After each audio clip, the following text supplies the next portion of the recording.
एक तर पार्ट 1 खूप भारी झाला. त्याच्यानंतर मध्ये खूप मोठं रामायण घडलं. मीडियासमोर असलेली व्यक्ती आहे शिंदे साहेब. तर खूपच काटेकोरपणे लक्ष देऊन काम करावं लागलं. त्यांचं पात्र असल्यामुळे ते कटाक्षाने पाहत असतील, पण त्यांचे काही सल्ले किंवा हे करा ते करा असं काहीच नसतं. आता अजून आम्ही सगळे नट फोडलेले नाहीत सिनेमातले. खूप भारी भारी ॲक्टर्स आहेत अजून सिनेमात. हॅलो नमस्कार फ्रेंड्स, मी मज्जाची नीलम. धर्मवीर 2 हा चित्रपट प्रेक्षकांच्या लवकर भेटीस येतोय आणि आता त्याचा ट्रेलर नुकताच लॉन्च झाला आणि या चित्रपटात मुख्यमंत्र्यांची ज्याने भूमिका साकारली आहे तो क्षितिज माझ्यासोबत आहे. कसा आहेस? एक नंबर.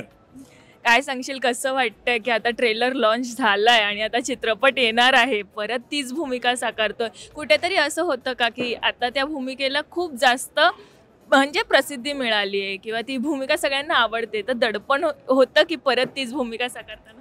दडपण आहे, पण चांगलं दडपण आहे. म्हणजे असं निगेटिव्हली नाही आहे ते.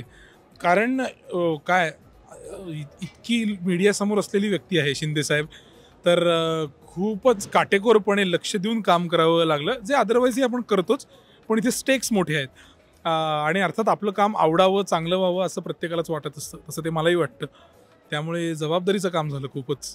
तू आता बोललास की खूप लक्ष देऊन करायला लागतं, तर तू त्यांच्यावर किती लक्ष ठेवलेलं की त्यांची व्यक्तिरेखा हुबेहूब साकारली पाहिजे? अदरवाईज नागरिक म्हणून आपण राजकारणावर लक्ष ठेवत असतोच, तेवढं माझं असतंच.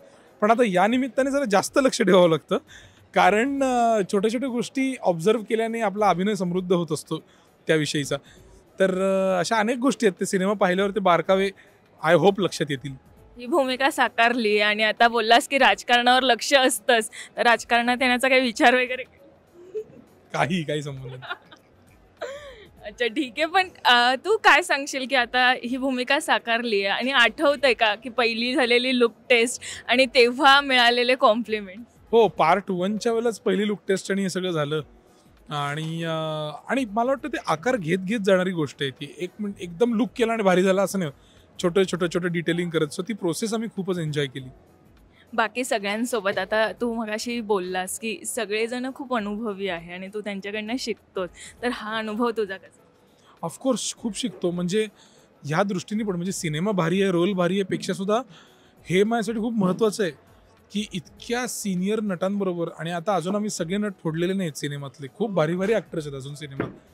तर ते जेव्हा दिसतील लोकांना तेव्हा लक्षात येईल की त्यांच्याबरोबर सीन्स करणं ही खूप इंटरेस्टिंग गोष्ट आहे माझ्यासारख्या नटासाठी. कारण सगळे अनुभवी आणि लई वर्ष काम केलेले नट आहेत. म्हणजे आम्ही मगाशी बघितलं ट्रेलरमध्ये, तू ओळखूच येत नाही असं वाटतं शिंदे साहेबच आहेत. पण असा कोणता किस्सा घडलाय का तुझ्यासोबत किंवा असा कोणता प्रसंग आहे का जो ह्या चित्रपटाच्या रिलेटेड आहे आणि तुझ्या नेहमी लक्षात राहणार? असं पटकन आठवणार नाही, पण अगं असे अनेक किस्से आहेत. म्हणजे खूपच किस्से आहेत. त्यांच्या संबंधित लोकांशी भेट होते या निमित्ताने. ती खूप सगळ्यात जास्त भारी गोष्ट आहे असं मला वाटतं. अनेक गोष्टी आहेत. म्हणजे आता सिनेमा पाहिल्यावर तुमच्या लक्षात येईलच. त्यानंतर बोलण्यात मजा आहे या सगळ्याबद्दल, की नंतर ती आठवण सांगताना मला सीन्स सांगावे लागतील. त्यांच्याशी तर बातचीत तुझी होतच असते, पण आता त्यांनी काही टिप्स दिलेला की अरे हे कर आणि ते? नाही, त्यांचा काहीच हस्तक्षेप नाही सिनेमात. हे पूर्ण मुभा आहे आम्हाला. अर्थात त्यांचं पात्र असल्यामुळे ते कटाक्षाने पाहत असतील, पण त्यांचे काही सल्ले किंवा हे करा ते करा असं काहीच नसतं. कॉम्प्लिमेंट काही?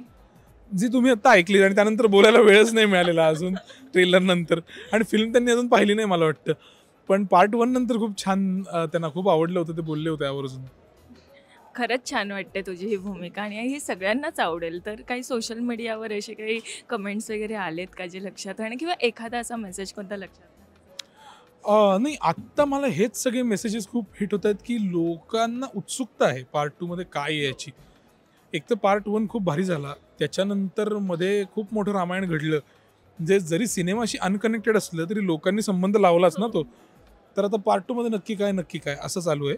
पण ते आता ती उत्कंठा जिवंत ठेवण्यातच मजा आहे. पण आता असं बोललं जातं की एकनाथ शिंदे साहेबांवर बायोपिक आलं पाहिजे नाव असं कसं सोशल धर्मवीर मीडिया असते? नाही, सोशल सोशल मीडियावर मीडियावर येतं. फुकटे काही लिहितात, काही पण बोलतात. मग असं जर कधी झालं तर तुला त्यांची तीच भूमिका पुन्हा साकारायला आवडेल? हो, का नाही आवडणार.